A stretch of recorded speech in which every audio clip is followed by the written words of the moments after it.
Hola a todos y todas, bienvenidos y bienvenidas a nuestro querido programa Tertulia Educativa, donde siempre nos encontramos con profesionales de la educación para que nos compartan sus ideas, experiencias, conocimientos y debatamos un poquito sobre la escuela y la educación. Mi nombre es Sara Freiriud y en el día de hoy vamos a ver y analizar un precioso corto llamado Mi amigo Nietzsche. Este corto brasilero nos cuenta la historia de un niño que va a la escuela y su maestra le dice que si no aprende a leer, no va a poder pasar de año. El niño, con miedo, acepta el desafío y por casualidad se encuentra con un libro de Nietzsche. Al principio estaba muy frustrado porque no podía ni leer el título, pero con ayuda de vecinos y otras personas de la ciudad logra leerlo. Y así no solo aprende a leer, sino que lo lee y lo relee y se le termina abriendo la cabeza. Empieza a pensar distinto, a expresarse distinto, a compartir sus ideas y sus reflexiones con sus compañeros y a hacer preguntas. Preguntas que a su mamá, a su maestra y al pastor de la iglesia los incomodan. Y dicen, este libro no nos gusta nada, te está corrompiendo la cabeza, no lo vas a leer más y se lo prohíben y lo tiran. Bueno, voy a proceder a presentar a nuestras invitadasas. Hoy nos encontramos con la licenciada en educación Micaela Puigros, también con la profesora de educación física Leonela Mesías y la maravillosa maestra Plácedes Zavala, con las que vamos a conversar un poquito y nos van a contar, yo las escucharé con mucha atención. Hola, buenas tardes. Muchas gracias por esta invitación. Estoy muy contenta de que me permitan ser parte de este espacio para charlar, para debatir con mis colegas. Así que me quiero presentar. Mi nombre es Leonela Mesías. Como docente de educación física me gustaría enfocarme en mi asignatura, ¿no? Y analizar cómo se manifiesta esa contraposición entre la norma institucional, la libertad individual dentro de la clase de educación física sobre todo. Y me quedé con esa escena del corto en la que los chicos estaban jugando fuera de la institución escolar, ¿no? Los juegos, esas prácticas sociales que tienen afuera. Así que mi aporte tiene que ver con eso más que nada, con la educación física escolar y pensarla. ¿Es emancipadora o es reproductora?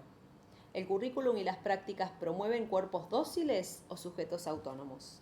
Así que en este debate que vamos a ir desarrollando, voy a tratar de trabajar con estos conceptos que me parecen muy interesantes de abordar. Si piden mi opinión, creo que la escuela está bien apoyada por la familia y la iglesia. Actúan perfectamente contra la inmoralidad de este niño. ¿Y por qué debe ser así?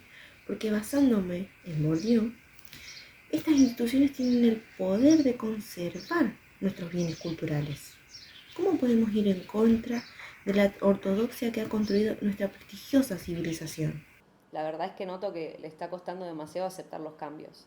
Me pregunto si se ha dado cuenta que los chicos de hoy son muy diferentes y viven en un mundo muy distinto al nuestro. Incluso me atrevería a decir que la escuela ya no les parece tan interesante como las otras cosas que encuentran en el afuera, teniendo en cuenta que viven en un mundo globalizado, con internet, con redes, con juegos virtuales. Me parece que usar a Bourdieu para seguir justificando ese seguir en lo tradicional es un problema, porque esa reproducción sigue manteniendo las injusticias y oprime a los que no son parte de esa hegemonía. Como decía Freire, la escuela nos tiene que hacer pensar, definitivamente tiene que ser una educación problematizadora la que nos brinda. No solo llenarnos la cabeza de información, lo que él mismo lo definió como educación bancaria. El chico al que llamás inmoral no es un recipiente vacío.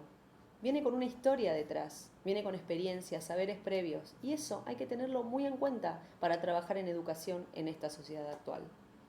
Mi trabajo desde la educación física no es obligar a los cuerpos a encajar en la moral que domina, sino ayudarlos a ser autónomos, a expresarse de forma crítica corporalmente. Por otro lado, quiero preguntar algo. ¿Quién define lo que es moral e inmoral? Me parece que eso también es algo que la sociedad nos está imponiendo. Así que tenemos que tener mucho cuidado los conceptos que utilizamos, sobre todo en este debate que nos están mirando un montón de personas. Yo coincido completamente con Leonela. Todas las ideas de civilización, de moralización, de orden, no son naturales, son impuestas por las clases dominantes. Foucault dice que toda política es impuesta por violencia sobre el cuerpo, homogeneizando y civilizando y disciplinándolo a medida que va pasando por las instituciones. En este video se ve clarísimo. Todos los adultos se aterran cuando el chico empieza a hacer preguntas, cuando habla distinto, cuando piensa fuera de la caja. El pastor, cuando el chico hace una pregunta, lo quiere exorcizar, lo libera del mal. La maestra, cuando empieza a escuchar las reflexiones que comparte el chico, le avisa directamente a la mamá y dice: tu hijo está revolucionando la clase, está diciendo cosas que no son, y la madre le saca el libro. De todas maneras, ellos no los podemos culpar, ¿no? No es una cosa de echar culpas, ellos también son víctimas de este sistema. Le Breton diría que todo su cuerpo fue construido por su contexto sociocultural. Entonces, de esa forma se construyen las formas de percibir, de sentir, de expresarse, de pensar. Pero ¿cómo vos podés pensar que un niño con curiosidad y pensamiento crítico es inmoral? No se entiende. Inmoral porque no posee las buenas costumbres, la ética que corresponde a la sociedad. Si lo comparo, parece que viene de los hijos de los gauchos, con hábitos salvajes. Ellos son la fuente de todos los males, diría José Varela. Coincido con él en que la educación primaria debe ser el factor principal de la transformación social. En sus palabras, ya que de ella depende el presente y el porvenir de la humanidad. La educación ha de formar a las nuevas generaciones. Compañeras, hay que civilizar para que no continúe la barbarie. Ahí está el cambio que necesitan los niños y los jóvenes. Siguiendo mi postura desde una visión no crítica, que es lo que ustedes están haciendo, la educación es un instrumento de corrección de esas distorsiones. La escuela posee la autonomía frente a la sociedad y nuestro deber es ser los artífices en ella. Debemos transmitir la herencia cultural. De nuestro rol depende que los alumnos salgan de la ignorancia. Debemos transformarlos en ciudadanos libres, esclarecidos e ilustrados. Si no, por el contrario, quedarán marginados. Claro, educacionista tenías que ser. Es muy reduccionista pensar a la escuela como algo autónomo, cuando es imposible comprenderla sin entender el contexto histórico sociocultural en el que está inmersa. Además, la imposición de las ideas dominantes nunca se da de forma completa. Poirot lo explica a través del surgimiento de las contrahegemonías, que es lo que va a hacer que los cambios ocurran, que es lo que hace que la historia se construya. Le Breton, por su parte, dice que lo que permanece es el cambio, justamente, porque el hombre ya no es agente, sino actor de su propia existencia y de lo social. Además, se puede ver en relación a los campos de Bourdieu, donde lo que permanece es la lucha entre los que son como ustedes, los conservadores, los ortodoxos, los que no aceptan que las cosas cambien, los que a través de sus instituciones y su poder arbitrario y su violencia simbólica tratan de que todas las personas piensen igual, de homogenizarlos, de disciplinarlos. Pero siempre están los heterodoxos, siempre están los que desafían esta homogeneización. Y acá se ve claro con nuestro niño, que conoció Nietzsche y ya le cambió la cabeza. ¿Qué va a pasar cuando lea Marx? Es una pena que la docente haya sido una de ustedes. Si hubiera leído a Apple, hubiera sabido que los chicos no son receptores pasivos de información. Si hubiera escuchado a Girox, habría pensado la posibilidad de promover prácticas pedagógicas que generen la conciencia crítica y reflexiva. Para Freire, estamos programados por la herencia cultural, pero no determinados. También me quedo con lo que decís vos, Leonela. La educación ya no es bancaria. No sirve una educación bancaria. Se puede ver en una escena que me gustó mucho del corto, cuando el recolector le incentiva al chico a través del fútbol. ¿Qué pensás vos, Leonela, de esto?